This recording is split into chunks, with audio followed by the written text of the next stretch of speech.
गई सोचो जरा, हम रोज इतने सारे क्वेश्चन पूछते हैं, करियर, स्टडी, पॉलिटिक्स, टेक्नोलॉजी, लेकिन एक बेसिक सवाल है जो शायद ही हम कभी सोचते हैं, हम हैं कौन? ये बॉडी, ये दिमाग, ये इमोशन एक्चुअली वर्क कैसे करते हैं? सीरीज का नाम है ट्रूथ एक्सपोज्ड। सीरीज के इस पहले एपिसोड में यहाँ हम बात करेंगे उन चीज़ों की जो स्टडी टेक्स्ट बुक में नहीं मिलती और ना ही व्हाट्सएप फॉरवर्ड में। हम फैक्ट्स, लॉजिक, शास्त्र तीनों का मिक्स लेकर आएंगे ताकि हर टॉपिक पे क्लियरिटी मिले, बिना ड्रामा, बिना बातों को घुमाए, सीधा पॉइंट पर। हर हफ्ते एक नया टॉपिक, एक नया पर्सपेक्टिव आज से ही। चलो शुरू करते हैं। एक ऐसा सवाल जो शायद आपने कभी सीरियसली सोचा ही नहीं, आत्मा क्या है और ये कहाँ से आती है? क्या आपने कभी सीरियसली सवाल खुद से पूछा है कि हम सोचते कैसे हैं, हम बोलते कैसे हैं, ये जो बॉडी चल रही है उसके पीछे एक्चुअली कौन सी पावर है? जरा पॉज लीजिए और इमेजिन कीजिए, क्या सिर्फ फ्लैश एंड बोन्स ही हैं जो हमें जिंदा रखती हैं?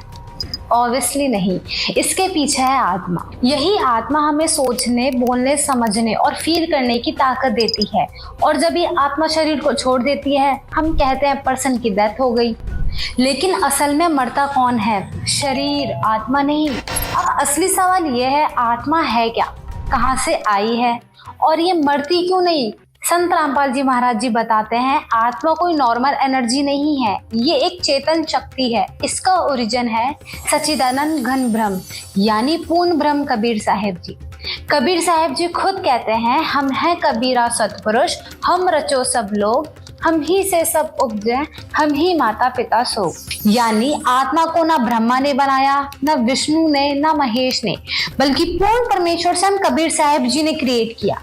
वही सर्व उत्पादक प्रभु कबीर साहिब, जिनके बारे में श्रीमद् भगवद गीता के अध्याय 2 श्लोक 17 में कहा गया है, अविनाशी तु तद विद्येन सर्वम इदम तत्तम विनाशम अवश्य अस्य न कश्चित कर्तुम अर्हति।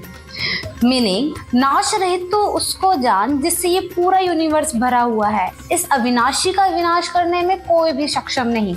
और गीता अध्याय 2 श्लोक 18 में भी कहा गया है, अंतवन्तः इमे देहा नित्यस्य उक्ताः शरीरः अनाशन्नः अप्रेमस्य तस्मात् यद्यस्व भारत। मीनिंग, ये 5 एलिमेंट वाला शरीर नाशवान है, लेकिन अविनाशी परमात्मा आत्मा के साथ हमेशा मौजूद है। ऑर्डिनरी साधक को इस फैक्ट का पता ही नहीं, लेकिन वो आत्मा को ही नित्य मान लेता है। यही बात यजुर्वेद अध्याय 5 मंत्र 32 में भी है, वह एनर्जी सोर्स ऑफ परमात्मा ही है जो सबके प्राणों का आधार है, और वह परमात्मा पूर्ण परमेश्वर कबीर साहिब जी हैं। सो क्लियर है, आत्मा किसी डेंटी की क्रिएशन नहीं, बल्कि केवल पूर्ण परमात्मा की क्रिएशन है।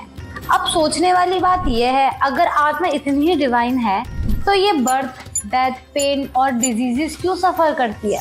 संत रामपाल जी महाराज जी एक्सप्लेन करते हैं, पहले आत्मा सतलोक में रहती थी, जहाँ ना बर्थ है, ना डेथ, ना पेन। लेकिन जब आत्मा ने वहाँ के रूल्स ब्रेक किए तो उसे भेज दिया गया काल लोक, यानी भ्रम के लोक में। अब आपके माइंड में ये क्वेश्चन आया होगा, ये काल या भ्रम कौन है? वो डिटेल हम अगले एपिसोड में कवर करेंगे। टॉपिक पर आते हैं। गीता अध्याय 8 श्लोक 16 में कहा गया है, इन सब लोकों में बार बार जन्म और मृत्यु होती है। मतलब ये जो दुनिया हमें घर जैसी लगती है, असल में आत्मा की कैदगाह है। आत्मा ही बॉडी को अलाइव रखती है। जैसे बल्ब तभी ग्लो करता है जब बिजली हो, वैसे बॉडी तभी चलती है जब आत्मा हो। गीता अध्याय 2 श्लोक 23 में साफ लिखा है, शस्त्र आत्मा को काट नहीं सकते, आग जला नहीं सकती। यानी आत्मा अमर है, तो फिर अल्टीमेट फ्रीडम कैसे मिले?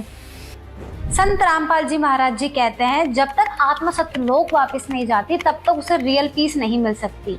और ये पॉसिबल तभी है जब आत्मा को कोई पूर्ण संत मिले जो 3 गुप्त नामों की भक्ति दे। गीता अध्याय 4 श्लोक 34 में कहा है, तत्व विज्ञान को जानने के लिए तत्वदर्शी संत के पास जाओ। आज वही तत्वदर्शी संत रामपाल जी महाराज हैं। उन्होंने बताया कि कबीर साहिब ही वो पूर्ण परमात्मा है जिन्होंने आत्मा बनाई और मोक्ष देने की पावर रखते हैं। वो आज भी संसार में हैं और अपने सच्चे नाम से आत्माओं को मोक्ष दे रहे हैं।